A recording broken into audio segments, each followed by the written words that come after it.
ये तो washing machine हो गए हैं ना, Bharatiya Janata party washing machine हो गई है। अभी आप रमेश बिंदी जब तक भारतीय जनता पार्टी के सांसद थे तब तक बहुत अच्छे थे, जैसे ही समाजवादी पार्टी में आए तो उनके घर का नपैया होने लगा, फीता गिर गया उनके घर पे। ब्राह्मण बैठक हुई, 52 विधायक बैठक करते हैं, सरकार की नींद उड़ जाती है और बीजेपी साफ तौर पर कहती है कि अगला ऐसा कोई मीटिंग नहीं होना चाहिए। सतीश मिश्रा जी, आपने नगर पालिका का चुनाव लड़ा, आगे फिर नगर का ही चुनाव लड़ेंगे या फिर विधानसभा की ओर देखेंगे? यहाँ से राष्ट्रीय महासचिव है भारतीय जनता पार्टी के, वो जिस क्षेत्र में है वहां पर 8 सड़कें फंसी हुई हैं, वन विभाग उसको रोक देता है। वहां के ग्रामीण विगत 8-10 दिन के अंदर अपने से संसाधन लगा करके उस सड़क को गिट्टी और मोरंग डाल के क्लियर किए हैं ताकि आने जाने में समस्या न हो। रोड निर्माण नहीं हो पा रहा है तो बहुत सारे लोग कह दिया जाए कि धार्मिक पुस्तक कोई एक या संविधान में से आप किसे उठाएंगे या किसे चुनेंगे। इसी जिले में जिलाध्यक्ष जी हैं और इस समय महिला सशक्तिकरण के सबसे घनघोर उदाहरण बने हुए हैं। क्या कहेंगे? बड़ा अच्छा ऑडियो वायरल हुआ तुमका। पार्टी में मेरी बात सुनिए दुर्लभ जी, कीर्ति और जिलाध्यक्ष जी का सवाल आप मुझसे क्यों पूछ रहे हैं? ये इस समय हमारे साथ मिर्जापुर जिले के एक तेजतर्रार युवा नेता और ये कह सकते हैं कि अगर इलेक्शन जो कोई देखती है पार्टी तो ये सोचती है कि ब्राह्मण नेता, ब्राह्मण चेहरा, ब्राह्मण युवा कौन मिलेगा उसके नाम से चर्चित, और इससे पहले नगर पालिका अध्यक्ष के लिए चुनाव भी लड़ चुके हैं और काफी अच्छी दावेदारी पेश किया था इन्होंने। इनका नाम है सतीश मिश्रा और आप देख रहे हैं द रिपोर्ट्स पॉडकास्ट हमारे साथ यानी दुर्लभ के साथ। स्वागत है आपका। बहुत बहुत धन्यवाद, आपका भी बहुत बहुत स्वागत है। सवालों का सिलसिला शुरू हो इससे पहले मकर संक्रांति की शुभकामना आपको। बहुत बहुत धन्यवाद, आपके चैनल के माध्यम से पूरे जनपद वासियों को, देशवासियों को मकर संक्रांति की बहुत बहुत शुभकामनाएं। इस समय कुंभ चल रहा है, लोग पुण्य माघ मेला तो लोग पुण्य कर रहे हैं। सतीश मिश्रा भी गए थे। ये देखिए, पुण्य करने का कोई समय नहीं होता है। आदमी को अपने जीवन काल में पुण्य करते ही रहना चाहिए।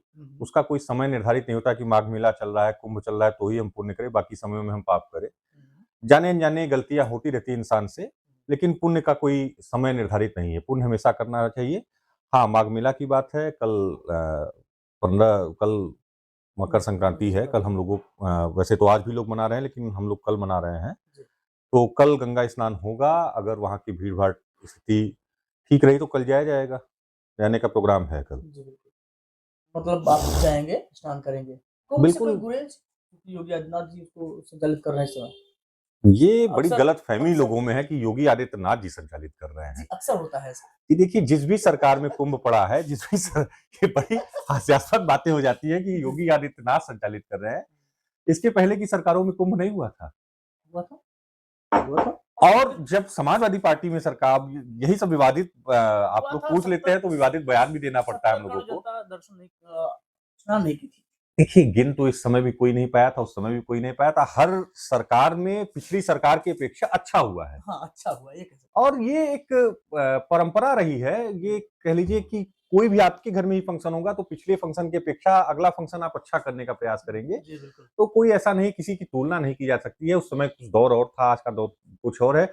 उस समय इतना अच्छा हुआ था कि विश्व स्तर पे इसको सराहा गया था। विश्व स्तरीय इसकी सराहना हुई थी। अमेरिका ने इसके लिए पुरस्कृत किया था हमारी सरकार को, समाजवादी सरकार को। तो हर सरकार इसको आयोजित करती है। जो सरकार में रहेगा वो आयोजित करेगा। अगली सरकार में जो रहेगा 2031-32 में फिर से कुंभ आयोजित होगा।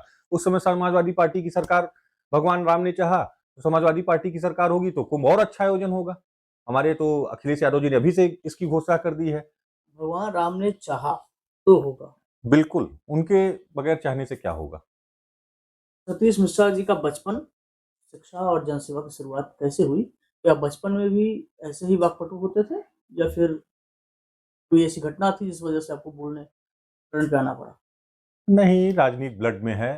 पिताजी जिला पंचायत के सदस्य रहे हैं, माताजी जिला पंचायत के सदस्य रहे, पिताजी बार एसोसिएशन के अध्यक्ष भी रहे हैं, भाई हमारे छात्र संघ के उपाध्यक्ष रहे हैं, समाजवादी पार्टी से जुड़े थे हमारे भाई। तो एक राजनीति ब्लड में था और ये सब चीजें किसी को सिखाई नहीं जाती हैं। ये इसकी कोई ट्रेनिंग नहीं होती है, बोलने की कोई ट्रेनिंग हो ये वो। ठीक है, आज के दौर में चल रहा है, ट्रेनिंग भी चल रहा है, लेकिन ऐसा कुछ नहीं है। ईश्वर ने जो भी दिया है सोचता हूँ कि उस हिसाब से अच्छा करूँ। सतीश मिश्रा शुरुआती समय से कांग्रेस पार्टी के साथ थे। क्या पिताजी कांग्रेस से थे या फिर जी, आप? पारिवारिक कांग्रेस बैकग्राउंड था और पिताजी कांग्रेस में थे। मैं बीटेक करने गया, वहाँ छात्र संघ के कुछ ऐसे मामले थे, छात्र संघ का तो नहीं, मैं तो बीटेक कॉलेज में था, छात्र संघ का कोई वो नहीं था। जी। लेकिन कॉलेज के कुछ ऐसे इश्यू थे, अदर कॉलेज के कुछ ऐसे इश्यू आए, तो प्रकरण आए, उसमें हम लोग इन्वॉल्व हुए। उस समय एनएसयूआई के वहाँ के एक नेता हुआ करते थे, उनसे परिचय हुआ, फिर एनएसयूआई में जुड़ गए, फिर वहाँ जिला अध्यक्ष बने, फिर प्रदेश अध्यक्ष बने, फिर यूथ कांग्रेस में रहे, एक लंबा समय रहा कांग्रेस में, उसमें कोई बताने में गुरेज नहीं है और अच्छा अनुभव रहा, कांग्रेस के साथ भी अच्छा अनुभव रहा। फिर आज की डेट में समाजवादी पार्टी में हूँ। जब मैं सवाल पूछ रहा था लोगों से, मैंने कहा कि आप लोग सवाल दीजिए, सतीश मिश्रा जी के साथ पॉडकास्ट में रिकॉर्ड करना है। लोगों ने सवाल दिया कि एक बड़े नेता के साथ आप एक राज्य में चुनाव में गए थे प्रचार के दौरान कांग्रेस समय, और आप बीच इलेक्शन छोड़कर वापस आ गए, फिर वहां से आपका रुतबा और जलवा कुछ अलग हो गया। बड़ी हंसी आती है, कुछ किसका सवाल विवाद था? कुछ विवाद था वहाँ या फिर ऐसे ही? कुछ आप जो सवाल कर रहे हैं मुझे तो कोई ध्यान नहीं है कि किस बड़े नेता के साथ हम कहाँ गए। जी। ये था कि 2017 का चुनाव था। हम्म, 2017 के चुनाव में समाजवादी पार्टी और कांग्रेस पार्टी का गठबंधन था जी, और अखिलेश यादव जी का जो 2012 का 17 का कार्यकाल था, वो निश्चित रूप से बहुत प्रभावशाली कार्यकाल था। अखिलेश यादव जी की जो भी योजनाएं जनता के बीच आई, वो न जातिवाद देखे, न धर्मवाद देखे, सभी लोगों को मैंने देखा कि हमारे केबी कॉलेज में लैपटॉप हुआ, मेरी भांजी पढ़ती थी, तो जितने बच्चे 12 पास करके बीए में एडमिशन लिए थे, हाँ, वो 1289 बच्चों को, लैपटॉप की कहानी बहुत प्रसिद्ध है। सबको लैपटॉप उन्होंने हाँ, दिया। मिला था। उनकी डायल 100 की योजना, उनकी एम्बुलेंस की योजना, उनका रोड का जो स्ट्रक्चर का उन्होंने बनाया, उनकी मेट्रो की योजना, उनका जो 5 साल का कार्यकाल था, वो बहुत प्रभावशाली था। और उस कार्यकाल में मैं कांग्रेस की राजनीति भले कांग्रेस की राजनीति करता था, लेकिन एक थी कि हाँ, नेता ऐसा होना चाहिए। फिर 2017 का चुनाव था, यहाँ कैलाश चौरसिया जी लड़ रहे थे, हम लोग का गठबंधन था। जब जीआईसी में आदरणीय मुख्यमंत्री एज ए मुख्यमंत्री वो आए थे, उनका भाषण हुआ था, तो कांग्रेस की तरफ से मैं मंच पर था। उसमें मेरी पहली मुलाकात आदरणीय अखिलेश यादव जी से हुई, राष्ट्रीय अध्यक्ष थे और मुख्यमंत्री भी थे। तो वो मुलाकात 5-7 मिनट का मुलाकात, मैं उनके जस्ट कुर्सी के ठीक पीछे बैठा था। अगर आप पुरानी फोटो देखेंगे तो मैं जस्ट पीछे बैठा था और एज ए कांग्रेस के नाते, गठबंधन के नाते, मैं एनएसयूआई का उस समय प्रदेश अध्यक्ष था और कांग्रेस से मैं दावेदार भी था। लेकिन जब गठबंधन हो गया तो मैंने गठबंधन धर्म का पालन किया, मैं उस मंच पे था और वो मुलाकात इतना प्रभावशाली मुलाकात था कि उसके बाद मुझे लगा कि नहीं, मुझे इनके साथ राजनीति करनी चाहिए। तो वहां से सतीश मिश्रा का जो है हृदय परिवर्तन हुआ। बिल्कुल, बिल्कुल 2017 का वो मुलाकात, लेकिन उस समय मेरा व्यक्तिगत दौर जो था वो बहुत खराब दौर चल रहा था। मैं आर्थिक रूप से जूझ रहा था, कोई व्यापार नहीं समझ में आ रहा था और राजनीति में था, बीटेक किया हुआ था। तो वो जो 4-5 साल का कार्यकाल था और फिर 2017 का विधानसभा का चुनाव जो था, वो साल भर मैंने बहुत मजबूती से तैयारी किया था। तो बाद में मुझे ये एहसास हुआ कि नहीं, आर्थिक रूप से जब तक आप मजबूत नहीं होंगे, तो राजनीति में कुछ भी कर पाना बहुत असंभव सा चीज़ है। हाँ। तो मैंने अपने व्यापार पे ज़्यादा ध्यान दिया, लगभग 4-5 साल मैंने व्यापार पे खूब ध्यान दिया और राजनीति से थोड़ी दूरी बना ली। लेकिन 2021-22 बीतते-बीतते मुझे लगा कि नहीं, राजनीति करना ही चाहिए। तो 2022 आते-आते फिर मैं, आप विश्वास नहीं करेंगे, 2022 का चुनाव जब आया तो मुझे हुआ कि मैं अखिलेश जी से मिलूँ, उनकी पार्टी ज्वाइन करूँ। लेकिन वो चुनाव का दौर था और उस समय मुझे लगा कि अब मैं जाऊँगा तो ये लोगों को एहसास होगा, या मुझे भी अंदर से लग रहा था कि सरकार बनने वाली है। तो एक माहौल था 2022 का कि अखिलेश जी फिर से मुख्यमंत्री बनने वाले हैं। तो उस समय अगर मैं जाता तो मैं धोखेबाज होता।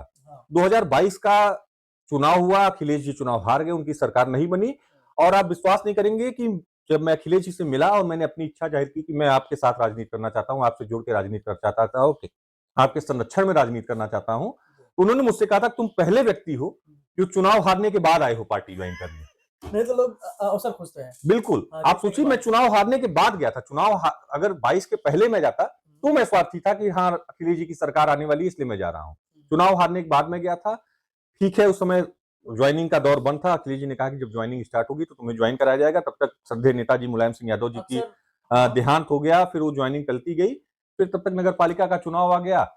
शुरू में ये था कि ये सीट एससी होगी, बीसी होगी, महिला होगा, क्या होगा। जब बीच में हल्ला हुआ कि महिला हुआ तो फिर मैंने इच्छा जाहिर की कि हमारी पत्नी लड़ सकती है चुनाव अगर आप कहेंगे तो। फिर महिला सीट भी नहीं हुआ तो वो एक समीकरण के तहत बैठ गया मामला बाकी ऐसा कुछ नहीं था कि मैं नगर पालिका के टिकट के लिए गया था। जी। मैं कोई ऐसा वो था, चुनाव हार के जाने के बाद मतलब ये है कि आप गए थे कि अब हम मैं हार मेरा गए अंतर हैं? मन ये था, एक स्वच्छ छवि का नेता जो न जाति देखता है, न धर्म देखता है, हर किसी की मदद के लिए तत्पर रहता है और जो उन्होंने विकास की रेखा उत्तर प्रदेश में खींच दी, उस विकास की रेखा से प्रभावित होकर, उनकी नीतियों से प्रभावित होकर, उनके व्यक्तिगत विचारों से प्रभावित होकर और उनसे मिलकर जो मुझे लगा कि नहीं, इनके अगर नेतृत्व में हम लोग राजनीति करें, तो एक समाज की आवाज को बुलंद किया जा सकता है, समाज के दबे कुचले लोगों की आवाज को बुलंद किया जा सकता है। आपने कहा अखिलेश यादव जी जाति नहीं देखते, यही आपने कहा। जी, बिल्कुल। क्या पीडीए आपका जो संगठन कहा जा रहा है, जो पीडीए बनाया गया है, निर्माण हुआ है जिसका, उसमें सामान्य वर्ग से आप आते हैं, सामान्य वर्ग का कहाँ स्थान है? ये पीडीए का तो फुल फॉर्म ही यही है ना, अखिलेश जी ने कई बार कहा कि पीड़ित अल्पसंख्यक। पीड़ित, दुखी और अपमानित, हर वर्ग के जो पीड़ित, दुखित और अपमानित लोग हैं, वो पीडीए का हिस्सा हैं। उसका उसमें डेफिनेशन लोग देते हैं कि पिछड़ा दलित डेफिनेशन तो हर व्यक्ति अपने-अपने हिसाब से देता है ना। पीड़ित, दुखित और अपमानित, हर समाज से जो पीड़ित, दुखित और अपमानित लोग हैं, वो पीडीए का हिस्सा है। हम लोग भी पीडीए का हिस्सा हैं। अगर हम दुखी हैं, अपमानित हैं, आज की सरकार में ब्राह्मण समुदाय अपमानित महसूस कर रहा है। आपने देखा कि ब्राह्मणों का किस तरीके से अपमान हुआ और ऐसा नहीं कि पहली घटना है। आप देखिए कि सदैव कुछ न कुछ करके ब्राह्मणों को अपमानित करने का कार्य किया जा रहा है इस सरकार में, तो ब्राह्मण तो पीडीए का हिस्सा है और हम लोग पीडीए का हिस्सा हैं।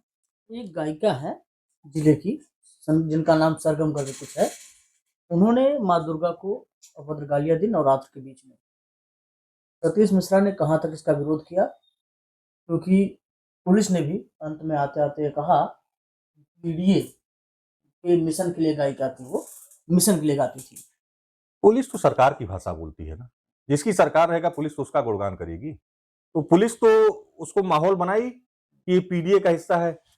मतलब एक व्यक्ति की गलती को आप पूरे समाज से जोड़ दे रहे हैं। और मैं ये पूछना चाहता हूं आपके माध्यम से कि कौन-सा ऐसा समाज है जिसमें कोई भी व्यक्ति गलत नहीं है? कोई समाज का मुखिया आके कह दे कि नहीं हमारे समाज में कोई व्यक्ति गलत है ही नहीं, तो मैं उस समाज से जुड़ जाऊँ, उस समाज को ज्वाइन कर लूँ। सतीश मिश्रा की जिम्मेदारी बनती थी कि इसका विरोध जी, करना। आप देखिए अब विरोध क्या, अब आजकल सोशल मीडिया का ज़माना है, आप मेरा सोशल मीडिया जाके उस समय का सर्च कर लीजिए, मैंने खूब विरोध किया था कि नहीं इसको सज़ा होनी चाहिए, इसको जो भी बनता है, जो भी गलत करे उसको सज़ा होनी चाहिए, जो भी गलत करे उसको सज़ा मिलनी चाहिए। उसमें धर्म नहीं देखना चाहिए, जाति नहीं देखना चाहिए कि कौन व्यक्ति किस जाति का है, किस धर्म का है। गलत व्यक्ति, दोषी व्यक्ति को जाँच करके सज़ा मिलनी चाहिए और अच्छे लोगों को प्रशंसा होनी चाहिए समाज में। आपने तभी कहा समाज हमारा आगे बढ़ पाएगा। आपने कहा पुलिस सरकार की है, सरकार की भाषा बोलती है। तो क्या मान लिया जाए कि मिशन पीडीए की गायिका वो नहीं थी? क्योंकि कई गाने भी उन्होंने मिशन के लिए गाया था। ये देखिए, अब मिशन पीडीए की गायिका थी कि नहीं थी, अब मैं उसपे तो मुझे जानकारी नहीं कि वो पीडीए के लिए या अखिलेश यादव के लिए कोई गाती थी। वो गायिका थी, उसको तो जो बुलाएगा उसको उसके यहाँ जाती होगी वो।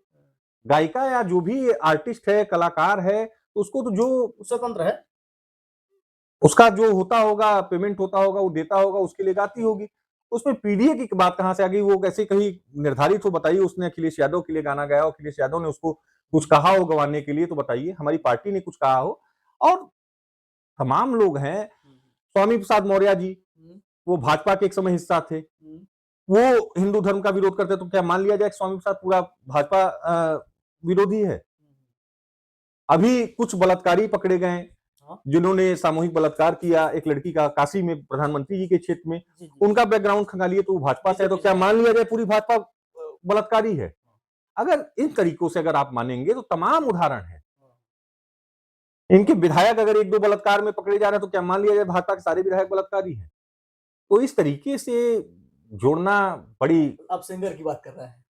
सिंगर नहीं, मैं सबकी बात कर रहा हूँ, सिंगर हो, कोई हो, अगर वो गलती करे उसको सजा मिलनी चाहिए। उससे उसका पूरा समाज जोड़ दी जाती है, उसका बैकग्राउंड पूरा जोड़ दिया जाता है, ये गलत बात है। कुलदीप सिंह सेंगर और ब्रजभूषण शरण सिंह को आप किस नजरिए से देखते हैं? बृजभूषण शरण सिंह एक नेता हैं और जिस हिसाब से वो जीत के आ रहे हैं, अच्छे नेता होंगे तभी अपने क्षेत्र में जीत रहे होंगे, कुछ किया होगा उन्होंने तभी जीत रहे होंगे। तो जमीन से उठकर अगर इस ऊंचाई तक पहुंचे हैं तो जरूर उनके अंदर कोई क्षमता होगी। पहला नाम मैंने सिंगर का और बाकी कुलदीप सिंह सेंगर फिलहाल बलात्कार के आरोप में जेल में हैं। अब वो कोर्ट का मामला है, न्यायालय का मामला है, उसपे बहुत ज्यादा टिप्पणी, जो चीज न्यायालय में चली जाए उस पर टिप्पणी करना, एक आप देख रहे होंगे कि मैं एक वकालत पेशे से भी जुड़ा हूं, जी तो बिल्कुल। जो चीज न्यायालय में चली जाए, उस पर बहुत ज्यादा टिप्पणी करना उचित नहीं है।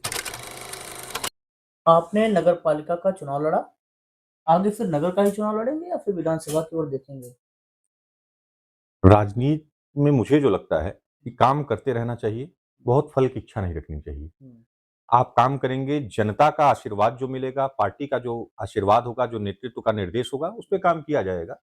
जो भी पार्टी का दिशा निर्देश होगा मेरे लिए, जहाँ पार्टी उचित समझेगी कि हाँ, इनको यहाँ एडजस्ट किया जा सकता है, यहाँ इनको लगाया जा सकता है, वहाँ पार्टी का निर्देश होगा, वहाँ काम करेंगे। बाकी जनता की सेवा कर रहे हैं। जनता का सेवा करेंगे, फल की इच्छा नहीं करेंगे, है ना? आपके इसी जिले में जिलाध्यक्ष जी हैं और इस समय महिला सशक्तिकरण के सबसे घनघोर उदाहरण बने हुए हैं। क्या कहेंगे? बड़ा अच्छा ऑडियो वायरल हुआ तुमका। देखिए, वो ऑडियो 2 परिवार के ही हिस्सा है। जिलाध्यक्ष जी परिवार के मुखिया हैं और वो महिला परिवार के हिस्सा हैं। तो परिवार के बीच की बात है, इसको परिवार में सुलझा लिया जाएगा। नहीं, अगर ये सामाजिक हो गया, पब्लिकली हो जिसने गया, भी सामाजिक किया, गलत किया और ये परिवार के बीच का मामला है, इसको परिवार में ही निपटाया जाएगा। तो ये रिकॉर्डिंग तो उसी व्यक्ति के मोबाइल में हुआ होगा, जिससे बात हुई थी। अब तो फिर ये पब्लिकली कैसे होगा? अब वो पहला कदम तो वही उठाया पब्लिकली होगा। कैसे हो गया, क्या हो गया, आजकल रिकॉर्डिंग की बहुत ज़्यादा पुष्टि भी नहीं किया जा सकती, एआई का ज़माना है। कौन-सा शब्द आदमी कहाँ से काट के कहाँ जोड़ देता है, कोई भरोसा नहीं है। उसकी कोई पुष्टि नहीं है, तो इसको आप सत्य नहीं मान रहे हैं? सब उसके गर्त में है। कीर्ति ने 2 बार विधानसभा का चुनाव लड़ा, फिर जिलाध्यक्ष का यह कहना कि तुम्हारे भाई पंकज को ले आऊँगा लखनऊ। कीर्ति और पार्टी में कहीं मेरी फूट बात नहीं सुनिए, होगी? मेरी बात सुनिए दुर्लभ जी। कीर्ति और जिलाध्यक्ष जी का सवाल आप मुझसे क्यों पूछ रहे हैं? ये पार्टी की बात थी, इसलिए कहीं फूट पार्टी तो की नहीं बात है, पार्टी के परिवार के बीच की बात है, पार्टी के मुखिया जिसको निर्धारित करेंगे वो चुनाव लड़ेगा। इसमें हमारी टिप्पणी की कोई आवश्यकता ऐसी है नहीं। पार्टी में फूट तो नहीं है, ये कहीं कोई फूट नहीं, पूरी पार्टी एकजुटता के साथ है और थोड़ा बहुत जहाँ 4 बर्तन होते हैं, वहाँ खटखटाहट होती है। बीजेपी में फूट नहीं है। सब लड़ रहे हैं। सांसद अभी प्रदेश अध्यक्ष आए थे, सांसद वहाँ नहीं गई थी हमारी। अनुराग सिंह पटेल जी के यहाँ सांसद जी नहीं गई थी, तमाम बड़े नेता नहीं गए थे। अनु आते हैं ये जो आपके क्षेत्र के हलिया के हैं अरुण सिंह जी, वहाँ तमाम नेता जाते हैं, तमाम नेता नहीं जाते हैं। तो ये जहाँ 4 बर्तन रहते हैं, वहाँ खटखटाहट होती रहती है, कोई बहुत बड़ी बात नहीं है। सतीश मिश्रा जी 2027 की तैयारी मजमा से कर रहे हैं या फिर नगर विधानसभा से? ये देखिए, कर्मभूमि, जन्मभूमि हमारी मिर्ज़ापुर रही है अधिकतर और वो ब्राह्मण मजमा नगर से। विधानसभा के अंतर्गत हमारी जन्मभूमि, कर्मभूमि आती है। तो अगर चुनाव लड़ने का मौका मिलेगा, पार्टी दिशा निर्देश करेगी, कोई आशीर्वाद देगी, तो मेरी इच्छा जो है वो नगर विधानसभा की, बाकी जो भी पार्टी की इच्छा होगी उस पे हम चलने का कार्य करेंगे। समाजवादी पार्टी की सरकार और भाजपा की सरकार में कितना फर्क देख पा रहे हैं आप? जमीन आसमान का फर्क है। जमीन कौन है, आसमान कौन है? जमीन आसमान का फर्क है। भारतीय जनता पार्टी हवा-हवाई राजनीति करती है, आसमानी राजनीति करती है। आसमान है। बड़ी-बड़ी बातें होती हैं, धरातल पे कुछ भी नहीं होता है। आप आए हैं, नगर पालिका का क्षेत्र है, आज 8-9 साल हो गया लगभग। 10 साल। 9 साल 2017 से अगर देखिए तो 9 साल। 9 साल हो गया, प्रदेश में सरकार है। 11-12 साल हो गया लगभग केंद्र में सरकार है। सारे विधायक इनके, सारे सांसद इनके, नगर पालिका का अध्यक्ष इनका, ज्यादातर सभासद इनके, सभासद से लेकर राष्ट्रपति तक का पद सब आपके पास है। एमएलसी, ब्लॉक प्रमुख, जिला पंचायत अध्यक्ष, नगर पालिका अध्यक्ष, विधायक, सांसद सब आपके हैं। उसके बाद भी अगर क्षेत्र की दुर्दशा है तो ये हवा हवाई राजनीति है। ये बातें तो बड़ी अच्छी अच्छी करते हैं, लेकिन इनका काम धरातल पे जनता का नहीं समझ में आ रहा है। सिर्फ चुनाव आते आते हिंदू मुसलमान का मुद्दा होगा, राष्ट्रवाद का मुद्दा होगा, उसी मुद्दे पर ये चुनाव जीता और शायद जनता भी उसी मुद्दे पर चुनाव जिता रही। जनता भी अब विकास के मुद्दे पर चुनाव नहीं जिता रही है इनको। तो क्या सतीश मिश्रा जी को विंध्य कॉरिडोर, विंध्य विश्वविद्यालय, मेडिकल कॉलेज, NH 135, लगभग 24 घंटे के आसपास बिजली मुहैया हो रही है, दिखाई दे रहा है? बिजली की व्यवस्था जो भी सही हुई है उत्तर प्रदेश में, अगर आप इसको गौर करेंगे, ध्यान देंगे, तो ये अखिलेश यादव जी का सुधार है। बाकी विंध्य कॉरिडोर का जो आपने नाम लिया, ये अखिलेश यादव जी की सरकार में प्रस्तावित था। अखिलेश यादव जी की सरकार नहीं बनी, इनकी सरकार है। विंध्य कॉरिडोर बन रहा है, लेकिन विंध्य कॉरिडोर बन रहा है, मेरा जो मानना है कि किसी का घर उजाड़ कर एक वहां बहुत अच्छा मंदिर बना देना, बहुत अच्छा वो बना देना, वो अच्छी बात है। मंदिर आपने बनाया, मंदिर का विकास होना चाहिए, लेकिन किसी का घर उजाड़ करने, अगर घर उजाड़ रहे हैं तो उसको समुचित व्यवस्था दीजिए। पर्यटक बढ़ रहे हैं। अब पर्यटक बढ़ रहे हैं कि पर्यटक घट रहे हैं, ये तो देखने का विषय है। हमें तो जो वहाँ के पंडा लोग बता रहे हैं, हम लोग भी वहाँ से जुड़े हुए हैं, कि पर्यटक बढ़ नहीं बल्कि घट गए हैं। अगर आप नवरात्रों में देखिए, तो घट रहे हैं पर्यटक। विंध्याचल के लोग जो और ज़्यादा खुशहाल होना चाहिए था, वो लोग खुशहाल नहीं हैं।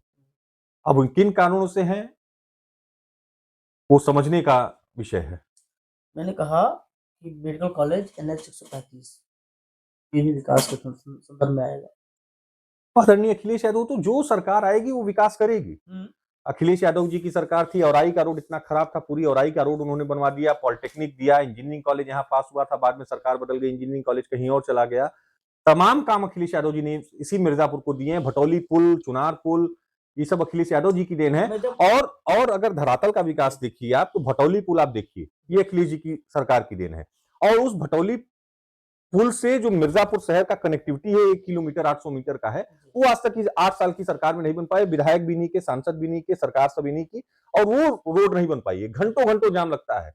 अगर यहाँ पे अस्पताल में आपको सुविधा ढूंढने जाएंगे, तो आपको सीधे अगर कोई बड़ी घटना हो गई तो सीधे रिफर टू ट्रामा सेंटर यहाँ के डॉक्टर लिख देते हैं, और ट्रामा सेंटर जाने का वो रास्ता है, और घंटों-घंटों एम्बुलेंस फंसी रहती है। कई वीडियो वायरल हुए, लेकिन आज तक उस पर कोई कार्रवाई नहीं हुई। यही इनके विकास का मूल ढांचा है। मैं जब जिलाध्यक्ष से पॉडकास्ट कर रहा था, बीजेपी के जिलाध्यक्ष, तो उन्होंने कहा कि अटकी भटकी लटकी परियोजना भटौली थी, जिसे पूरा किया गया। समाजवादी पार्टी की सरकार ने इसे लटका के रखा 200 साल, इसके बाद बीजेपी की सरकार आई, तो अब इसमें जाके बिल्कुल बिल्कुल अटकी लटकी भटकी योजना थी।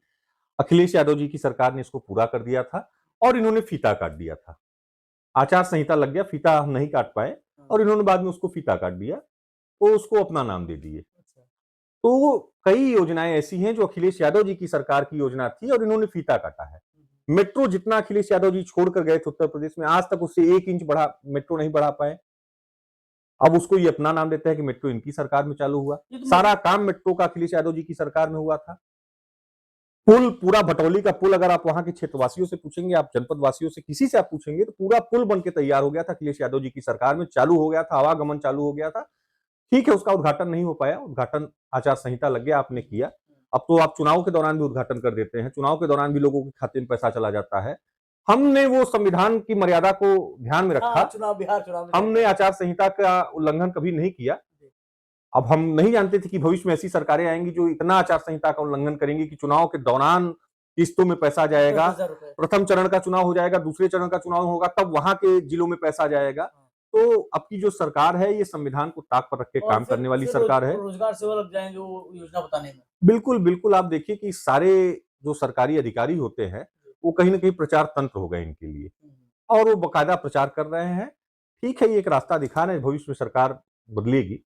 कुछ युवा पूछ रहे थे कि सतीश मिश्रा जितने बड़े हो गए, अधिवक्ता भी हो गए हैं, तो मुकदमे कितने दर्ज हैं आपके ऊपर? क्योंकि अब मुकदमे की बात जब आती है तो कहते हैं कि फलाने 108, फलाने 397, ईश्वर की कृपा से कोई भी गंभीर मुकदमे, ऐसे आपराधिक मुकदमे नहीं दर्ज हैं। छात्र जीवन में छात्र संघ से जुड़ा हुआ नेता था, NSUI का प्रदेश अध्यक्ष था, पुतले दहन के मुकदमे लगे, चक्का जाम के मुकदमे लगे, इलाहाबाद में लगे, बनारस में लगे, लखनऊ में मैं जिला अध्यक्ष था, वहां मुकदमे थे। मुकदमे तो कुल 14-15 एक समय पे हो गया था। बड़ा मुसीबत होता था, कभी वहां तारीख देखने जाओ, कभी वहां तारीख देखने जाओ। लेकिन आज के डेट में मुकदमे ना के बराबर हैं, 1-2 हैं, छोटी छोटी धाराओं के मुकदमे हैं, लेकिन कोई ऐसा हत्या, डकैती, बलात्कार, लूट, अपहरण के मुकदमे नहीं है। राजनीतिक मुकदमे हैं, चक्का जाम, पुतला दहन। उंगली को गिन सकते हैं कितने? अभी 1-2 चल रहे हैं, लेकिन 1-2 माने जाएंगे। हाँ, 1-2 चल रहे हैं अभी। तो अब थोड़ी पर्सनल बात कर लें। जी बिल्कुल बिल्कुल। आपकी शादी लव मैरिज हुई थी या फिर अरेंज?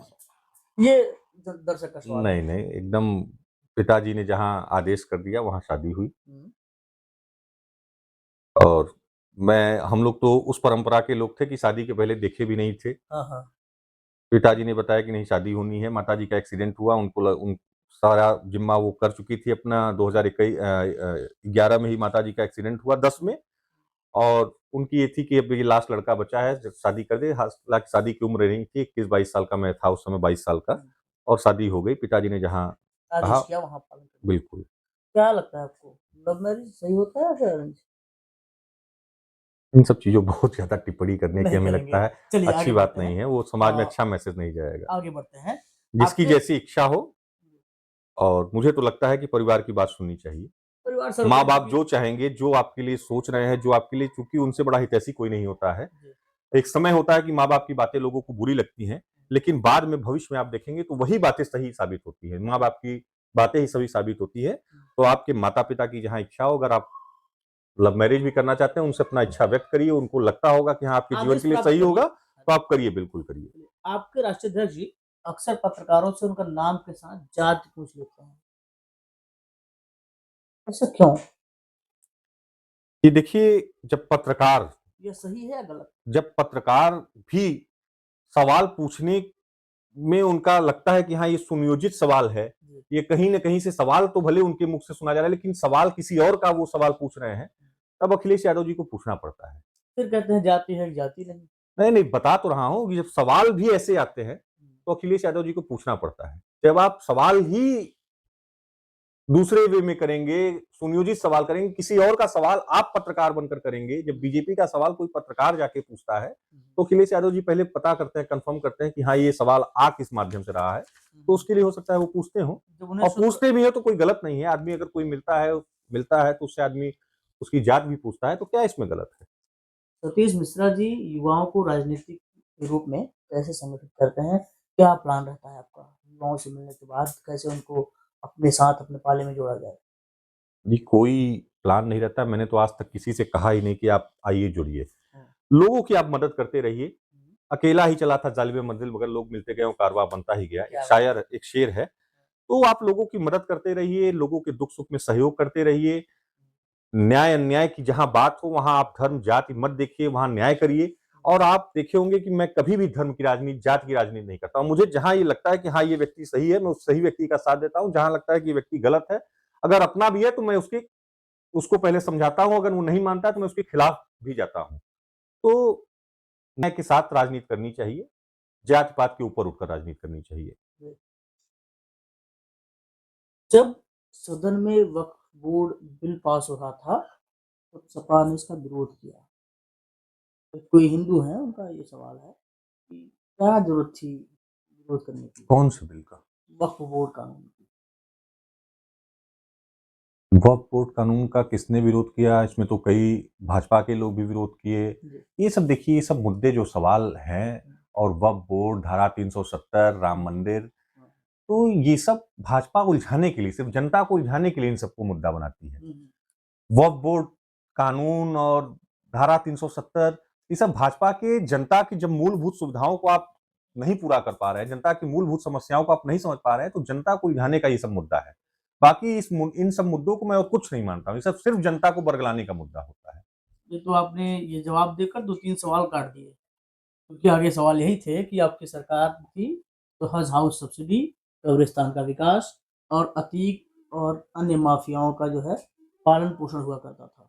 ये सवाल था। अगला सवाल ये था कि सतीश हमारी मिश्रा को नहीं, नहीं, लगता इस है सवाल में भी जवाब आप जी, लीजिए कि हमारी सरकार थी तो तीर्थ यात्रा फ्री में कराई जाती थी। जी। जो बुजुर्ग लोग होते थे, हमारे समाज के जो बुजुर्ग लोग होते थे, उनको फ्री यात्रा कराई जाती थी, तीर्थ यात्रा कराई जाती थी। हुँ, हुँ, वो आज यात्रा बंद हो गई है। हुँ, हुँ, अगर हज हाउस का आप बता रहे हैं, हुँ। तो हिंदुओं को भी तीर्थ यात्रा मुफ्त में कराई जाती मुक्त थी। कराइए। आज वो योजना बंद है। हुँ, कितने कितने लोग, गरीब लोग, जो इनकी इच्छा होती है हिंदू धर्म में हुँ, कि हाँ, हम भी चारों धाम की यात्रा कर ले, अपना जो हिंदू धर्म के मंदिर हैं वहां चले जाएं, लेकिन वो जा नहीं पाते हैं, आर्थिक रूप से कमजोर लोग जा नहीं पाते हैं। हुँ। अखिलेश यादव जी ने वो यात्रा फ्री कर दी थी लोगों के लिए, और इस सरकार ने उस यात्राओं को बंद कर दिया। आपने कहा अयोध्या का मुद्दा लोग और बीजेपी के लोग इसलिए उठाते हैं ताकि चुनाव में लोगों को भटकाया जा सके। तो क्या आप मथुरा की आवाज़ उठाकर लोगों को भड़का नहीं सकते या उठाना चाहिए कि नहीं? मथुरा की आवाज, राम मंदिर की आवाज, ये सब मुद्दा ही नहीं होना चाहिए। मुद्दा होना ही नहीं चाहिए। बिल्कुल मुद्दा नहीं होना चाहिए। ये भगवान का कार्य है, करना चाहिए जिसकी जैसी आस्था हो। आजकल दिक्कत ये हो गई समाज में जी, कि ये भक्ति कम, शक्ति प्रदर्शन ज़्यादा हो गया है। जी। अब लोगों के अंदर की भक्ति भावना हुँ, कम है, उसको शक्ति प्रदर्शन ज़्यादा। अगर आप भगवान में आस्था रखते हैं तो घर में पूजा करिए, जी। जहाँ मंदिर-वंदिर समझते हैं वहाँ जाइए। इसको मुद्दा क्यों बना रहे हैं? इसको राजनीतिक मुद्दा क्यों बना रहे हैं? नहीं तो किसी ने लिखा है। राम मंदिर तो कांग्रेस की सरकार ने उसका खुलवाया था। हुँ, राजीव गांधी जी ने खुलवाया था। ताला। ताला तो राजीव गांधी जी ने खुलवाया था। जी। उसके बाद कोर्ट में मुद्दा चलता रह गया। उस बीच भाजपा की भी सरकार बनी, कांग्रेस की भी सरकार बनी, तमाम प्रदेशों में अलग-अलग सरकारें बनी। वो तो कोर्ट का निर्णय आया तो बना। जी। उसमें भाजपा का हम क्या माने, भाजपा का क्या उसमें है? अगर भाजपा के चलते बन जाता तो अटल बिहारी वाजपेयी की सरकार में बन जाता। नहीं, भाजपा के चलते योगी जी ने साफ कहा था कि एक पत्ता तक नहीं हिलेगा और मंत्री बन जाएगी। तो योगी जी की सरकार तो पहले भी थी, 2017 से 22 तक भी था। हाँ। तब क्यों नहीं बनवा लिए? अगर बिना कोर्ट के आदेश के योगी जी बनवा देते तब तो हम मानते कि चलिए योगी जी सर्वोपरि हो गए हैं, कोर्ट के भी ऊपर हो गए हैं। योगी जी ने बनवा दिया। कोर्ट का आदेश आया, कोर्ट का आदेश किसी भी सरकार में आता तो बनता वो। कोर्ट के आदेश का तो सबको पालन करना होता है। तो उसमें भाजपा का क्या क्या योगदान है? वो तो कोर्ट के आदेश से बना और लोगों ने चंदा दिया। कोई ऐसा नहीं कि वो भाजपा सरकार ने अपनी कोष से बनवाया है। उसमें मैं भी एक हूँ, जो मैंने राम मंदिर के नाम पर डोनेट किया अब वो है। क्या ये डोनेट किया वो मैं नहीं आखिरी बात बताऊंगा, है। लेकिन ठीक है, मेरी जो आस्था थी, मेरी जो शक्ति थी, मैंने उतना किया। कोरोना पीएम फंड का मैं पहला डोनर था। तो जहां जहां आपको लगता है कि हाँ ये सही चीजें हैं, वहां आपको करना चाहिए। उसको जताना नहीं चाहिए। भक्ति जताई नहीं जाती है। कुछ चीजें होती है वो जता के नहीं होती है। भावे विदित देवा। और भारतीय जनता पार्टी में जो लोग हैं, ये मंदिर, मस्जिद इन सब का मुद्दा बनाते हैं और समाज को भटकाने का काम करते हैं, समाज को तोड़ने का काम करते हैं। अक्सर समाजवादी पार्टी ने मिर्जापुर शहर से बनिया को टिकट दिया, यानी जैसे कैलाश चौरसिया जी को या फिर अन्य को। और उनकी संख्या भी ज़्यादा है। और अगर आप चुनाव मैदान में आएँगे, तो रत्नाकर मिश्रा वहाँ से विधायक हैं 2 बार। क्या लगता है आपको उनको कैसे पछाड़ेंगे? क्या रणनीति है? जी देखिए, कैलाश चौरसिया जी जीतते थे, लगातार 3 बार विधायक रहे, जी। मंत्री रहे, विकास कार्य भी उन्होंने खूब किया है, इसमें कोई दो राय नहीं है। तो शीर्ष नेतृत्व जिसको भी आशीर्वाद देगी, जिसको भी आदेश करेगी, वो चुनाव लड़ेगा। जी। और बहुत इच्छा नहीं है कि हम ही चुनाव लड़ जाएँ। नहीं, इच्छा क्यों नहीं? राजनीति में तो इच्छा तो बहुत है। इच्छा मानव स्वभाव है। ये आपके कैमरे पे मैं बोलूँ कि नहीं मेरी कोई इच्छा नहीं है, मैं एकदम फिर मैं तो लेके आ जाऊँगा अगली बार बिल्कुल, इंटरव्यू में। बिल्कुल इच्छा है, चुनाव लड़ने की इच्छा है, इच्छा ज़ाहिर भी कर चुका हूँ जी, राष्ट्रीय अध्यक्ष जी से। राष्ट्रीय अध्यक्ष जी आदेश कर देंगे, जी। आशीर्वाद दे देंगे तो चुनाव लड़ूँगा, मजबूती के साथ चुनाव लड़ूँगा। जैसा कि आपने कहा, कोई विकास नहीं हुआ 10 सालों से, मैंने भी कुछ नोट करके रखा है। 10 सालों से यहाँ कोई 4 लेन नहीं बनी शहर के अंदर, ना तो कोई रिंग रोड बनी, ना ही कोई ओवरब्रिज बना और ना ही यहाँ पर कोई फ्लाईओवर बना, जिससे कि जो एम्बुलेंस फँसी रहती है, बात आपने कहा, वो सब आसान हो सके। कितना नंबर देना चाहेंगे और क्या कहना चाहेंगे इस इन कामों पे? 10 हुँ, साल से उनके नगर पालिका अध्यक्ष ले लीजिए उनके विधायक ले लीजिए 4-5 हैं और एमएलसी भी उन्हीं के यहाँ से हैं, सांसद भी हैं, मंत्री भी हैं, सब सब शहर सब में कुछ हैं, जनता ने दे दिया। लेकिन ये 5 काम छोटे-छोटे काम नहीं हो सके। शहर में शहर एकदम जाम में फँसा रहता है हमेशा। ये देखिए, अगर माइनस मार्किंग हो, जी, तो माइनस में नंबर दिया जा सके, माइनस में। माइनस में। हाँ। क्योंकि विकास तो कुछ उन्होंने किया नहीं और विकास के नाम पे लूट ज़बरदस्त हुई। आप पक्का पुल जाते हैं, जी, अभी चले जाइए, पूरा पुल अंधेरे से एकदम डूबा होगा। जबकि वो शहर में घुसने का, बाहर से लोग जौनपुर, भदोही कहीं से भी आते हैं, तो उसी रास्ते से आते हैं। उस पुल पर आपको याद होगा 2 साल पहले लाइटें लगी थी और रंग-बिरंगी लाइटें लगी थी। तो हम लोगों को भी लगा चलो नया पुल तो ये दे नहीं पा रहे हैं, वो पुल आए दिन बंद कर दिया जाता है। वो किस लिए बंद किया जाता है, उसपे भी मैं नहीं जाऊँगा कि किसको लाभ पहुँचाने के लिए वो पुल बंद किया जाता है। यहाँ के ट्रक व्यवसायी जितने थे सब ट्रक धराशायी तो हो बिकी गए। ही बिकी, बेचारों की घर-द्वार भी, सब खेत-बाड़ी भी लेके बिका। सड़क पे आ गए सब। सड़क पे आ गए सब। व्यापार पूरा चौपट हो गया। मिर्जापुर नगर पालिका क्षेत्र का और या कह लीजिए एक सबका कहानी कहानी ये व्यापार थी। चौपट हो गया। और वो पुल तो नहीं बनाया, लेकिन पुल पे लाइट ये लोग लगवा दिए थे, तो हम लोग को भी लगा चलो अच्छा है, कोई बाहर जाएगा देखेगा कि हाँ मिर्जापुर में अच्छा लग रहा है, देखने में अच्छा लग रहा है। लेकिन जब उसका बजट हम लोगों ने सुना, बड़ा आश्चर्य हुआ। पता चला कि 72 लाख रुपए की लाइटें लगी 72 थी। लाख रुपए लाइट लगी। खंभों पर 72 लाख रुपए की लाइटें लगी थी। और आप घर में एक बल्ब भी लगवाते हैं तो उसकी भी गारंटी 2 साल की मिलती है। उस समय लगा होगा कि हे प्रभु, हे हरे राम कृष्ण जगन्नाथ। 65 लाख रुपए की शायद लाइट थी और 7 लाख रुपए इंस्टॉलेशन चार्ज उसका था, जो हम लोगों को पता लगा। तो 72 लाख रुपए की लाइट और साल भर भी नहीं चला। नहीं चला। साल भर भी नहीं चला। विलुप्त। तो ये लूट है। ये जनता के पैसों का लूट है, ये पैसा कहाँ गया, कायदे से इस पे जांच बैठनी चाहिए। हम लोग हर डिबेट में इसको मुद्दा बनाते हैं, लेकिन कोई सुनने वाला नहीं है, कोई अधिकारी सुनने वाला नहीं। इस पे जांच बैठाइए ना, वो 72 लाख की लाइटें कहाँ गई आपकी?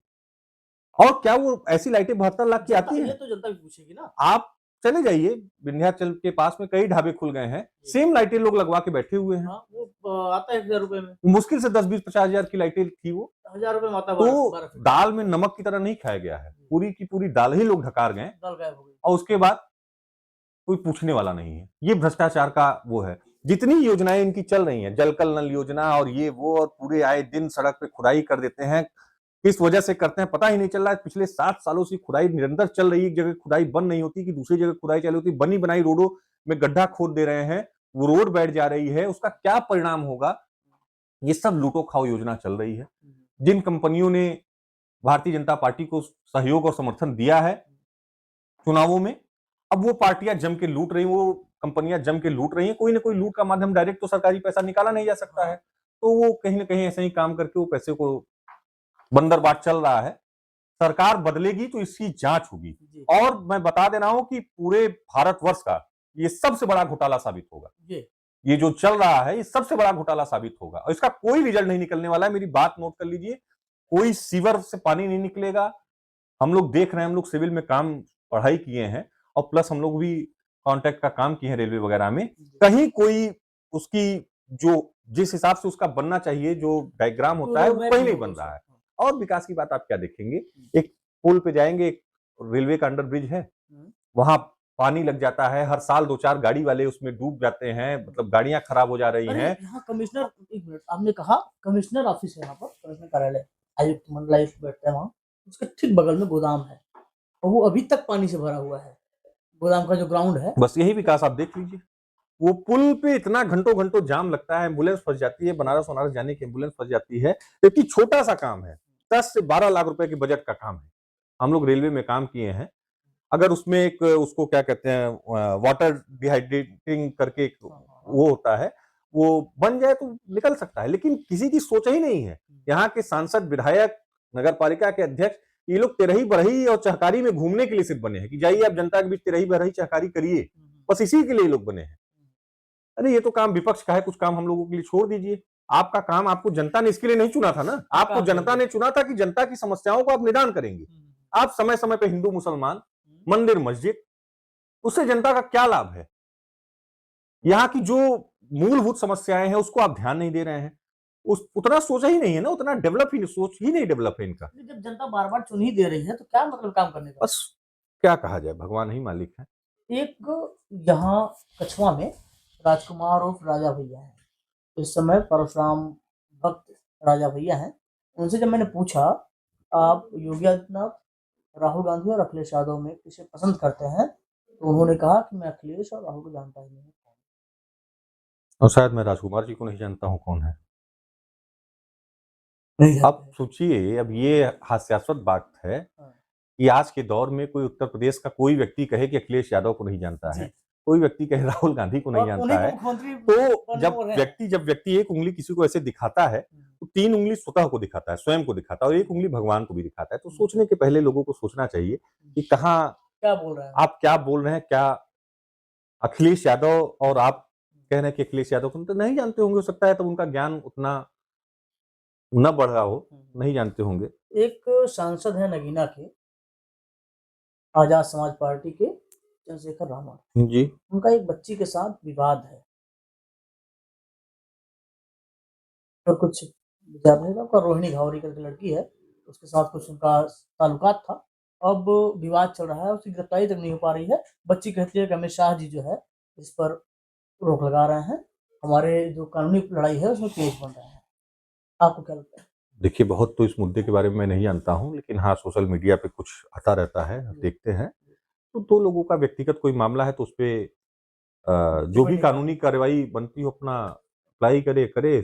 सरकार को चाहिए कि निष्पक्ष जाँच करे। सरकार को ये चाहिए कि अगर कहीं कोई है, दिक्कत हो रही है, वो भी लड़की पढ़ी-लिखी है और अगर कोई सवाल कर रही है, तो उसकी जाँच होनी चाहिए। बस यही करूँगा और क्या।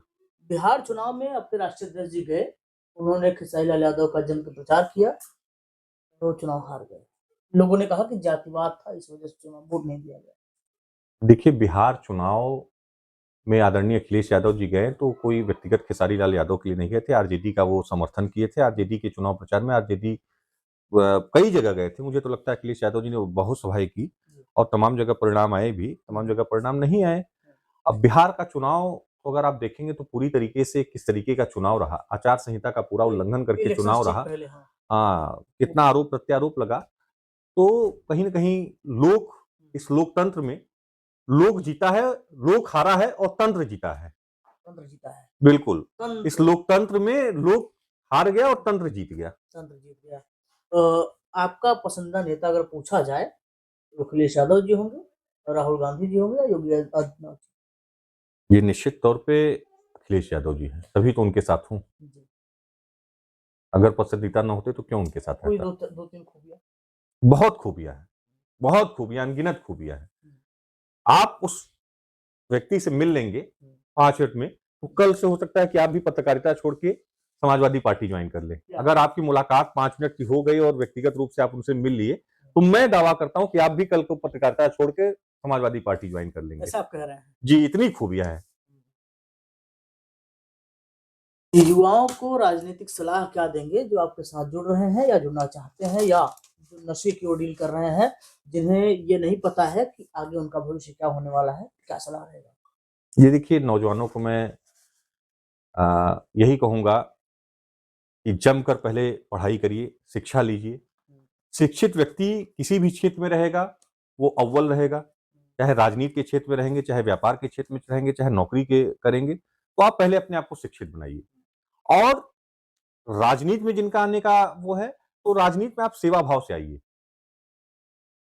कोई बहुत आज की दिक्कत ये हो गई है हमारे नौजवान पीढ़ी में कि सब चीज़ तुरंत चाहिए होता है। हम लोग भी राजनीति ज़ेन से कर रहे 2008-9 हैं। से कर रहे हैं हाँ, और 2025-26 आ गया, लगभग 18-19 साल का 2 समय मिनट बीत गया। 2 मिनट की मैगी की जनरेशन है ये। अब उससे उम्मीद कर रहे हैं कि सब्र कर रखें। ये देखिए, शब्द तो रखना ही पड़ेगा ना, शॉर्टकट का कोई ज़माना नहीं होता है, शॉर्टकट शॉर्टकट ही होता है। जी। आप जब तक किसी चीज़ में अपना पूरा समय नहीं देंगे, पूरा अपना फ़ोकस नहीं करेंगे, तब तक वो चीज़ें हासिल नहीं होंगी और हासिल भी होंगी तो क्षणिक समय के लिए हासिल होंगी। इसलिए मैं निवेदन करूँगा, ये नशे वगैरह से दूरी बना लीजिए। आजकल सही बात आप कह रहे हैं, हम लोग तो देख रहे हैं, छोटे-छोटे बच्चों में बड़ी तेज़ी से नशा का ये हो रहा है और नशे पे भी मैं कहूँगा कि नशा अगर बिक रहा है समाज में, तो कहीं न कहीं उसके पीछे फेल्योर है। फेल्योर है सरकार। आज अभी बंबई से कोई बारात मिर्ज़ापुर आ जाए, जो कभी पूर्व में मिर्ज़ापुर आया ही ना हो, 10 मिनट बाद उसको पता चल जाएगा कि गांजा कहाँ मिल रहा है, हेरोइन कहाँ मिल रहा है और उसी क्षेत्र की पुलिस चौकी को, उसी क्षेत्र के थाने को, उसी क्षेत्र के सीओ को नहीं पता चल रहा है कि गांजा कहाँ बिक रहा है। कहीं न कहीं तो आप बताइए, अभी 10 कोई बारात आ जाए, तो उसमें जो 10-20 नशेड़ी टाइप के लोग होंगे और वो कभी मिर्ज़ापुर ना आए रहें, तो उनको 10 मिनट बाद, आधे घंटे बाद ये मालूम चल जाएगा कि गांजा कहाँ मिल रहा है, हेरोइन कहाँ मिल रहा है, अफ़ीम कहाँ बिक रहा है और उसी क्षेत्र की पुलिस को जानकारी नहीं कि उनके क्षेत्र में हेरोइन और गांजा कहाँ मिल रहा है। आपकी इस बात से एक वाक़या याद आ गया। हमारी पत्रकारिता की टीम में जहाँ गई थी, वहाँ गांजा बिक रहा था। बाकायदा किराने की दुकान से उस पूरे गांजे को खरीदा गया ऑन रिकॉर्ड, और पुड़िया निकली और पुड़िया को लेके वो व्यक्ति चला आया। वो वीडियो अपलोड होता है, ट्वीट किया जाता है बाकायदा, और उसके बाद पुलिस संज्ञान लेती है। संज्ञान लेने के बाद सीओ का बयान आता है कि मसाला बेच रहा था बंदा। अब सोच लीजिए, अब आप सोच लीजिए, आप तो पत्रकारिता से जुड़े हैं वो सब्जी का मसाला था, वो कि पुड़िया अगर बना के बेच रहा था। गांजे को लोग मसाला बता दे रहे हैं। और फिर बाद में जब उसका पूरा वीडियो अपलोड किया गया, तो सबके पैर तले ज़मीन खिसक गई। बता पूरा रहा हूँ पुड़िया ना को खोल के भाई दिखाया साहब गया था कि कि अंधेर नगरी चौपट राजा, बर्बाद गुलिस्तान करने को बस एक ही उल्लू काफ़ी था। हर साख पे उल्लू बैठे हैं, अंजाम गुलिस्तान क्या होगा? क्या बात है। तो कहीं न कहीं भारतीय जनता पार्टी की सरकार जो मूलभूत समस्याएँ हैं समाज की और लोगों की, आप नशे को तत्काल प्रभाव से रोकना चाहिए, सख्ती बरतनी चाहिए, उस पे आप सख्ती नहीं बरत रहे हैं। आपको विकास कार्य करना चाहिए, आप विकास कार्य नहीं कर रहे हैं। आप विकास के नाम पे पूरे क्षेत्र का विनाश कर दिए। अगर मिर्ज़ापुर नगर पालिका क्षेत्र की बात की जाए, नगर विधानसभा की बात की जाए या पूरे जनपद की बात की जाए, तो आप ठीक है हाईवे बनाते हैं, तो हाईवे तो व्यापार है ना। आप हाईवे बनाते हैं, 40 किलोमीटर पे टोल प्लाजा लगा देते हैं, इतनी वसूली आ रही है कि उसका साल 2 साल के अंदर पूरा लागत निकल जा रहा है। जी। बाकी आप गांवों के रोडों का क्या विकास कर रहे हैं, नगर पालिका क्षेत्र के रोडों का क्या विकास कर रहे हैं, वो तो पूरी तरीके से बर्बाद हो चुका है। किसी गांव में चले जाइए, आप जयपुरा से लेके आप अंदर बबुरा तक चले जाइए। वो तो मैं गया हूँ कई बार इस चीज़ों को अभी सवाल किया ना आपसे कि शहर की पूरी सड़कें भ्रष्ट हैं। तो ये सरकार मूलभूत समस्याओं पे ध्यान नहीं दे रही है। आपने बड़ा-बड़ा वादा किया, आपने कहा कि किसानों की आय दोगुनी कर देंगे। 2022 तक दोगुनी हो जाएगी। हाँ। किसानों की आय तो दोगुनी नहीं हुई, यूरिया का लेकिन रेट बढ़ गया। व्यय जो होता है, उनका खर्च जो होता है, वो दोगुना हो गया। हाँ। किसान बर्बादी के कगार पे है। यूरिया ब्लैक में मिल रहा है। किसान कर्जे में दबे जा रहे हैं, आए दिन आत्महत्याएं कर रहे हैं, आप उस पर ध्यान नहीं दे रहे हैं। बस मुद्दा क्या है? राम मंदिर, मंदिर, मस्जिद, ये मुद्दा नहीं होना चाहिए। ये राजनीति का मुद्दा नहीं, धर्म का मुद्दा है। इसके लिए अलग लोग हैं, इसके लिए शंकराचार्य लोग हैं, वो धर्म का प्रचार कर रहे हैं। तमाम लोग हैं, जिसकी जैसी आस्था रहेगी। जो हिंदू रहेगा वो हिंदू धर्म का प्रचार करेगा, जो मुस्लिम रहेगा वो मुस्लिम धर्म का प्रचार करेगा। ये भारत देश सभी का है। अब चुनाव उत्तर प्रदेश में आ गया, अब यहाँ पे हिंदू राष्ट्र घोषित होने की बात होने लगी। तो जहां चुनाव होता है, ये 4 साल पहले आपने क्यों नहीं घोषित? जब चुनाव 2022 का बीता था, तब आपने हिंदू राष्ट्र घोषित करने की बात क्यों नहीं की? अब चुनाव साल भर आ गया तो हिंदू राष्ट्र घोषित करने की बात हो रही है। इसमें सबसे आगे बागेश्वर धाम सरकार यानी वीरेंद्र शास्त्री का नाम आता है। ये देखिए, कोई हो, उनको अपना कार्य करना चाहिए, सरकार को अपना कार्य करना चाहिए। सरकार को लोग विकास के लिए चुनते हैं, सरकार को लोगों का विकास करना चाहिए।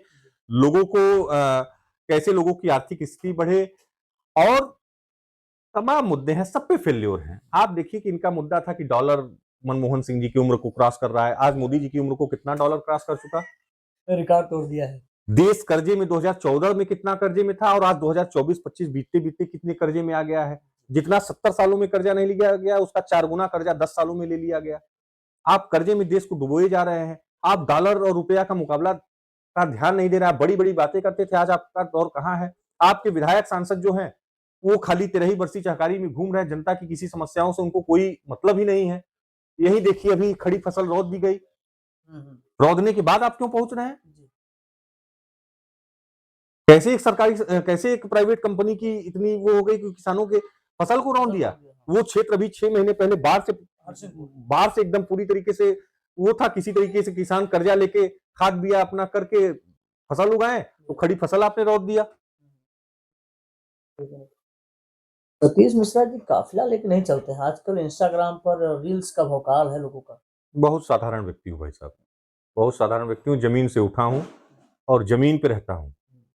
जमीन से उठकर कोई हवा हवाई राजनीति नहीं करता हूँ, और काफिला की कोई जरूरत नहीं। किसी के दुख में आप गए हैं, अगर वहां 10-20-50 लोगों को लेके पहुंचेंगे, तो हो सकता है आपके अपने दरवाजे पे चाय भी न पूछे, और अकेले पहुंचेंगे तो बैठाएगा, प्रॉपर आपसे बात करेगा, दुख बताएगा। तो अगर लोगों से जुड़ना है, तो कोई हवा हवाई राजनीति का मतलब नहीं, कोई काफिले का मतलब नहीं है, और न ही इतना कोई अंबानी अडानी का लड़का तो हूं नहीं। बहुत संघर्ष कर रहा हूं, बहुत संघर्ष से आगे बढ़ रहा हूं, और बस ईश्वर का आशीर्वाद ऐसे ही मिलता रहे, जनता का आशीर्वाद बना रहे, बस यही कामना है। ब्राह्मण बैठक हुई, 52 विधायक बैठक करते हैं, सरकार की नींद उड़ जाती है, और बीजेपी साफ तौर पर कहती है कि अगला ऐसा कोई मीटिंग नहीं होना चाहिए। सतीश मिश्रा जी किस नजरिए से देखते हैं इसको? बीजेपी ये नहीं कहती कि मीटिंग नहीं होना चाहिए। बीजेपी के शीर्ष नेताओं की नजर में ब्राह्मणों की क्या अहमियत है, वो ब्राह्मणों को किस नजरिए से देखते हैं, उनका ब्राह्मणों के प्रति क्या नजरिया है, ये बीजेपी ने प्रदर्शित किया है। क्यों? यही विधायक, यही अन्य जाति के लोग जब बैठक करते हैं, तब तो आप इसको मास्टर स्ट्रोक बता रहे थे, और यही प्रदेश अध्यक्ष जिन्होंने कहा ये बात कि ऐसी बैठकें नहीं होनी चाहिए, प्रदेश अध्यक्ष बनने के कुछ दिन पूर्व उनका ट्वीट उठा के देख लीजिए। वो अपने स्वजाति अपने आवास पे स्वजाति बैठक की है, उसको प्रॉपर उन्होंने सोशल मीडिया पे लगाया। तब भी तो आप पद पे थे, सांसद थे बीजेपी के। तो ये ब्राह्मणों के प्रति उनका क्या सोच है, ब्राह्मणों के प्रति उनकी क्या विचार है, और ब्राह्मणों को कितना अपमानित किया जा सकता है भारतीय जनता पार्टी में, इसको प्रदर्शित किया है, और उन्होंने भी किया है, और जनता ने इसको देखा है। और इस बार ब्राह्मण समाज 2027 में इसका जवाब देगा इनको। आगामी समय में समाजवादी पार्टी की सरकार बनती है, तो आप मिर्जापुर को किस जगह देखना चाहेंगे? ये मिर्जापुर हमारा काशी और प्रयाग के बीच में बसा हुआ भी है और फंसा हुआ भी है। फंसा हुआ है जी। तो जिस तरीके से काशी और प्रयाग का विकास हो रहा है, उस तरीके से मिर्जापुर का विकास अगर देखा जाए तो उसका 5% 10% भी नहीं हो रहा है, जबकि संभावनाएं अपार है। संभावनाएं अगर देखा जाए, पर्यटन के क्षेत्र में देखा जाए तो बहुत संभावनाएं अपार हैं। यहाँ त्रिकोण है, मां विंध्यवासिनी का धाम है, और धार्मिक स्थल के तौर पे ये सब चीजें हैं, बाकी पर्यटक के स्थल पे देखा जाए तो चुनार नेचुरल किला, चीजें बहुत मधेसी हैं। किला, चुनार किला, फॉल। इतने फॉल हैं, ब्रिधम फॉल है, टांडा फॉल है, मतलब जो चीजें लोग बनाते हैं विकास करने के लिए, वो चीजें हमारे पास नेचुरल चीजें हैं। पहले से ही। हम उसका विकास नहीं कर पा रहे हैं। यहाँ के जनप्रतिनिधि की वो सोच ही नहीं है कि उस चीजों को कैसे डेवलप किया जाए कि लोग यहाँ आए। और किसी भी जनपद का विकास, किसी भी जिले का विकास तभी होता है जब बाहरी लोग वहां अधिक संख्या में आए। आज की डेट में स्थिति ये हो गई कि विंध्याचल दर्शन करने के लिए आप मुंबई जाते हैं, आप जाते हैं शिरडी साईं धाम दर्शन करने, तो आपको लगता है कि सनी सिंगापुर भी जब यहाँ तक आए तो सनी सिंगापुर भी दर्शन कर ले। यहाँ के लोग जो विंध्याचल दर्शन करने आते हैं, उनकी सोच क्यों नहीं हो पा रही कि हम अष्टभुजा भी दर्शन कर ले। वो माहौल हम लोग नहीं दे पा रहे हैं। वो यहाँ के जनप्रतिनिधियों को देना चाहिए कि जो विंध्याचल आए, जबकि मान्यता हमारे, अगर आप उसको पौराणिक स्थल से देखेंगे तो विंध्याचल मां का दर्शन तभी पूर्ण माना जाता है जब उनके साथ साथ अष्टभुजा काली घोष का भी आप त्रिकोण कर ले। तो अगर ये सोच मेंटेलिटी डेवलप किया जाएगा तो लोग बाहर से आके यहाँ रुकेंगे, होटल का व्यवसाय बढ़ेगा, ट्रांसपोर्ट का व्यवसाय बढ़ेगा। लोग अगर यहाँ आएंगे, अगर एक परिवार दिन में आ जाए तो अगर होटल लेके रुक जाए, गाड़ी यहाँ का कर ले और दिन भर में 1000-2000 का खाना पीना खा ले, तो ये भी एक व्यापार होता है, व्यवसाय होता है। आज की स्थिति क्या है कि लोगों को विंध्याचल दर्शन भी करने आता है तो लोग बाहर से आते हैं, बनारस होटल ले लेते हैं, बनारस की गाड़ी बुक करते हैं, यहाँ आ जाते हैं और फिर यहाँ से दर्शन करके वहीं चले जाते हैं, वहीं खाना खाते हैं। तो यहाँ का व्यापार शून्य है। लोग आ भी रहे हैं तो यहाँ से कोई व्यापार नहीं कर रहे हैं। ये चीज यहाँ के शासन प्रशासन और बड़ी भूमिका होती है जनप्रतिनिधियों की। लेकिन शायद मिर्जापुर का दुर्भाग्य ऐसा है कि यहाँ के जनप्रतिनिधियों की ये सोच ही नहीं डेवलप हो पाई, वरना आज हम काशी और प्रयाग के साथ साथ विकास करते, लेकिन हम काशी और प्रयाग की तुलना में विकास के मामले में बहुत पीछे हैं। जब आप जनप्रतिनिधियों की बात करते हैं तो एक जो आपने एक चर्चा किया कि यहाँ से राष्ट्रीय महासचिव हैं भारतीय जनता पार्टी के, वो जिस क्षेत्र में है वहाँ पर 8 सड़कें फंसी हुई हैं, वन विभाग उसको रोक देता है। वहाँ के ग्रामीण विगत 8-10 दिन के अंदर अपने से संसाधन लगा करके उस सड़क को गिट्टी और मोरंग डाल के क्लियर किए हैं ताकि आने-जाने में समस्या ना हो। रोड निर्माण नहीं हो पा रहा है तो बहुत सारे लोग। अब सोचिए, इतने बड़े नेता, मैं तो देखता हूँ बड़ी खुशी होती है कि जनपद का कोई इतना बड़ा नेता है कि जिसके लेटर पैड पे मुख्यमंत्री बनते हैं, प्रदेश अध्यक्ष बनते हैं। अभी प्रदेश अध्यक्ष की सूची आई तो उनके लेटर पैड पे आई। उतना बड़ा नेता अगर अपने क्षेत्र का भी विकास नहीं कर पा रहा है तो उसको क्या कहा जाए? इसको दुर्भाग्य कहा जाए। ये उस नेता का दुर्भाग्य नहीं, ये हमारे मिर्जापुर का दुर्भाग्य है। उनके घर तक जाने के लिए बीच में मैं अक्सर जाता हूँ वहाँ उस क्षेत्र में लोगों की समस्याओं को उठाने के लिए, लोगों की पीड़ा को समझने के लिए। तो 500 मीटर सड़क को वन विभाग ने रोक रखा है और किसी की कुवत नहीं है। तमाम मुद्दे भाई साहब दुर्लभ जी, तमाम मुद्दे हैं। सड़क का मुद्दा देख लीजिए, मेडिकल कॉलेज है, स्वास्थ्य का कोई सुविधा नहीं है। आपको एक वो भी कराना होता है तो आप सोनभद्र जाते हैं, टामा छोटा सा एक्सीडेंट हो जाता है तो आपको टामा सेंटर जाना पड़ता है। मेडिकल कॉलेज कहने को तो मेडिकल कॉलेज खुल गया, लेकिन कोई सुविधा नहीं है अस्पताल में। तो तमाम चीजें हैं, मतलब क्या कहा जाए, दुर्भाग्य है मिर्जापुर का। सतीश मिश्रा जी को अगर कह दिया जाए कि धार्मिक पुस्तक कोई एक या संविधान में से आप किसे उठाएंगे या किसे चुनेंगे? सवाल ही गड़बड़ है। अगर आप पूछ लीजिए कि अब माताजी हैं और पिताजी हैं, इसमें से किसे चुनेंगे, तो ये दोनों का अपना अपना महत्व है। दो भुजा है, एक भुजा चुनेंगे तो किसे चुनेंगे? दोनों की अपनी अपनी आवश्यकताएं हैं। संविधान से देश चलता है, धर्म आपका आस्था का विषय है। जिस धर्म में आप पैदा हुए उस धर्म का सम्मान करना चाहिए, उस धर्म का प्रचार करना चाहिए। कोई ये सब कहने वाली बातें नहीं होती। मैं इस उम्र में लखनऊ पढ़ता था, वहां पे एक मैंने मंदिर बनवाया है। तो मुझसे बड़ा धार्मिक कौन है मिर्जापुर में भाजपा में? बताएं, कोई एक मंदिर बनवाए हो? मंदिर के नाम पे आप लड़ाई करवा सकते हैं। आप एक मंदिर बनवाए हो तो बताइए अपने। और तब बनवाया था जब मैं कुछ भी नहीं था। तब मैंने एक शिव मंदिर वहां पे लोगों के सहयोग से बना हुआ है, मैं वहां दर्शन करने जाता हूं। तो मुझसे बड़ा भाजपा में कौन है? आए धर्म पे डिबेट कर ले, क्या जानते हैं वो धर्म के बारे में?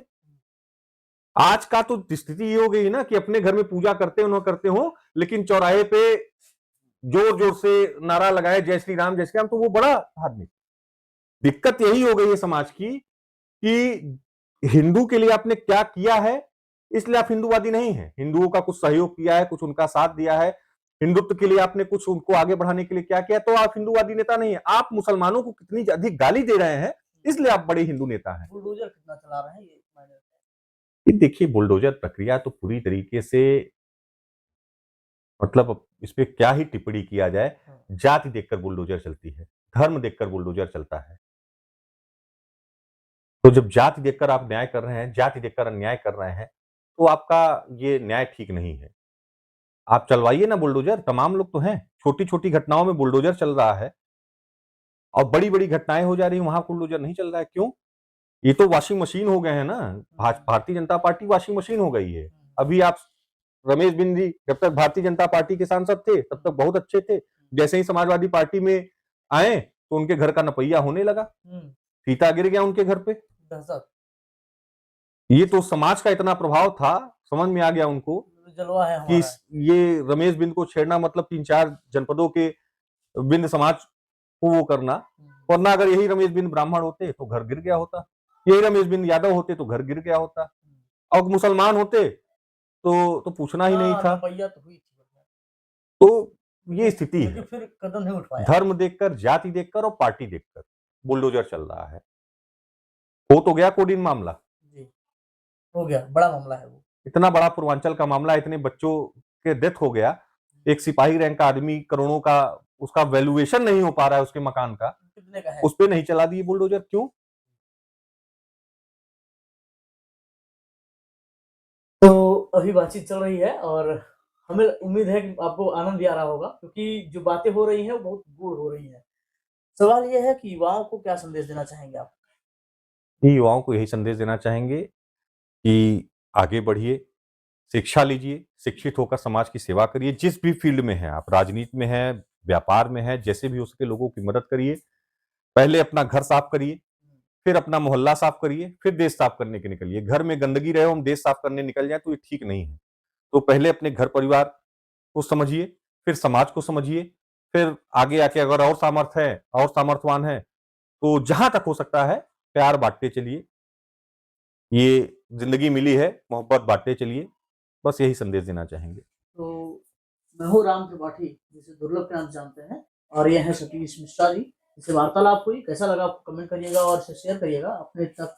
और ये समझिएगा कि आखिर प्रदेश की राजनीति जो है वो कहाँ जा रही है। लोगों को शिक्षा, रोजगार और अपने संस्कार पर ध्यान देना चाहिए, न कि जात, धर्म और किसी के भड़काव में आकर के किसी को गाली गलौज करना या अनावश्यक प्रलाप करना, ये उचित नहीं है। जय हिंद, नमस्कार, धन्यवाद।